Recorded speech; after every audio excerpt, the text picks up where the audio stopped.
everybody. Assalamu alaikum wa rahmatullah. Peace be upon you all, and welcome to this new live interview or questions and answers session with Dr. William Lane Craig. And let's first give a little introduction for a very long and rich CV. Dr. Craig, welcome to the channel. Thank you. It's great to be with you today. Thank you for being here.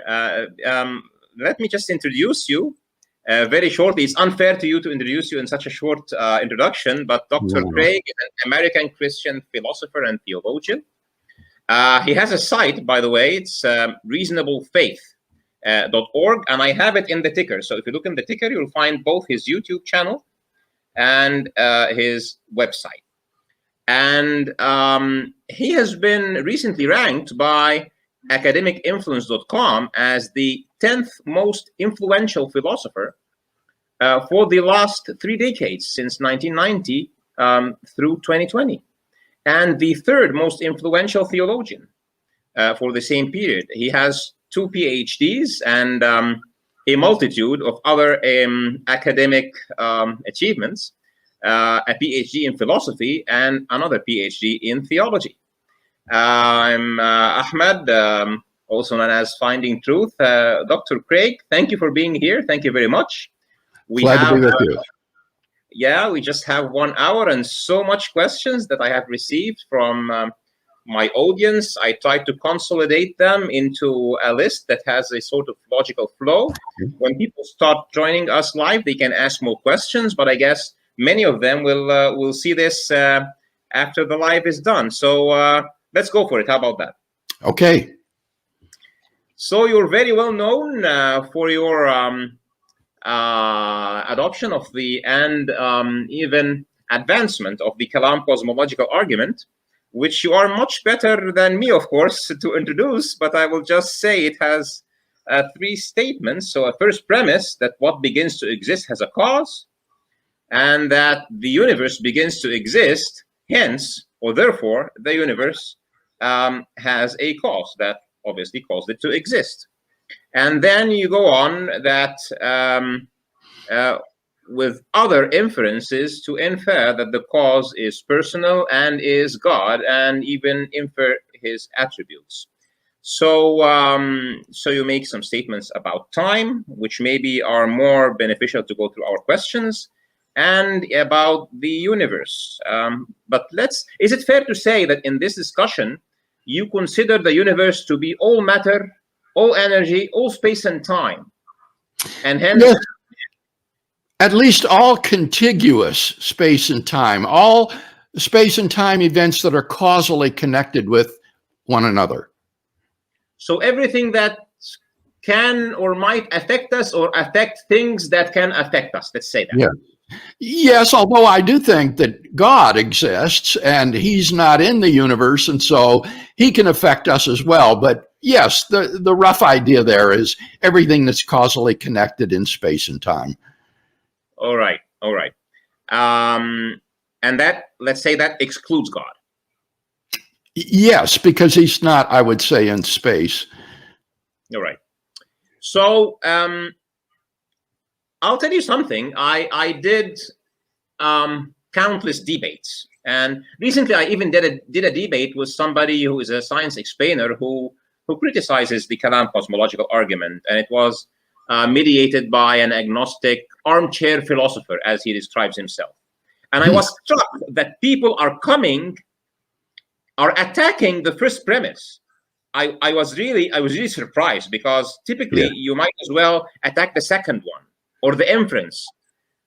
So let's start by the matter of beginnings. So let me ask you this. The word beginning means that time is real, okay? So I've seen 2 things. Some would claim that time may just be an illusion played by our brains, and then they say, then beginnings have no meaning because there's no time. And some say that, time is relativistic, and, order of events is just a matter of our perception, etc. So they also reject time, and hence they reject beginnings. What would be your comment or response to that? Well, I don't think this is a very serious objection, Ahmed. I've never heard any philosopher raise this objection. To say that the universe did not begin to exist because time is not real is like saying that the attack on Pearl Harbor never occurred because time is not real. We will always have more evidence for the attack on Pearl Harbor than we would for this thesis that time is an illusion. So this is really a desperate measure to try to avoid the premise. In fact, I think it's so desperate that it's actually self-defeating, because the illusion of time itself implies time. There is the illusion of one thought after another in consciousness, which implies time. So the person who denies the reality of time is even more desperate than the person who denies the reality of the external world, because time characterizes the inner world of consciousness as well as the external world around us. One other person I had a discussion with says, well, I deny the A theory of time. And hence time is like space, like the B theory kind of thing. And hence, space can be maybe infinite. I don't know. So if time is like space, then beginnings have no meaning. What would you say about that one? Yeah. My statement of the Kalam Cosmological Argument presupposes from start to finish that the difference between past, present, and future is real and not any illusion of human consciousness, and that things really do come into being and pass away. And that is a controversial assumption, but I have written 2 books on this subject, Ahmed, and so anyone who wants to disagree with this is going to have to interact with the content of these 2 books, which defend this dynamic or tensed theory of time. I would add one thing, and that is that my friend and colleague, the philosopher Andrew Locke, has defended the Kalam Cosmological Argument using the B theory of time, or the tense-less theory of time. So Locke is quite prepared to accept this view of time that your debater mentioned, and to show that the argument will still work. Okay, let me ask you this. If we look at time, or the way we feel time is this arrangement of causal effects, and we rewind back, wouldn't that give us the same effect regardless if somebody believes in A or B theories, So we are here because of a series of causes. Yeah, you're quite right. There's no difference in the event history of the universe on these 2 views of time.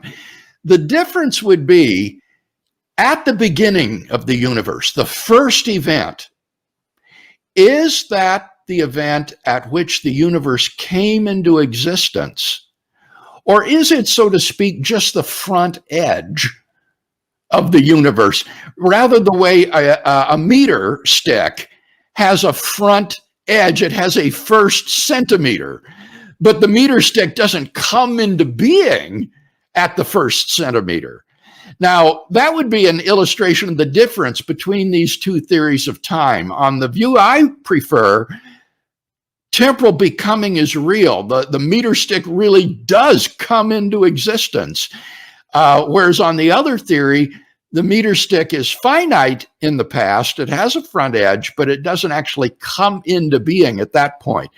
And I think you can run the argument either way, though I think it's much more powerful on the common sense view of time, which says that temporal becoming is real, that things really do come into existence and go out of existence.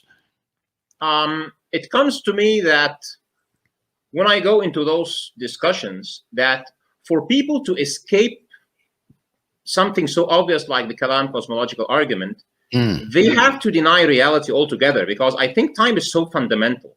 What do you think of that? Is this something that is? I've seen people denying time, denying causality, denying conservation, denying all sorts of absurd things to deny. Yeah. I think that's the strength of the argument. What it does is it raises the price tag of atheism or agnosticism. And the hope is that the price tag will be so high that the atheist or agnostic will say it's not worth it.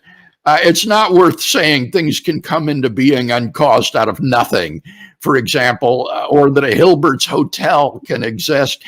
And so he will then agree to the truth of the two premises.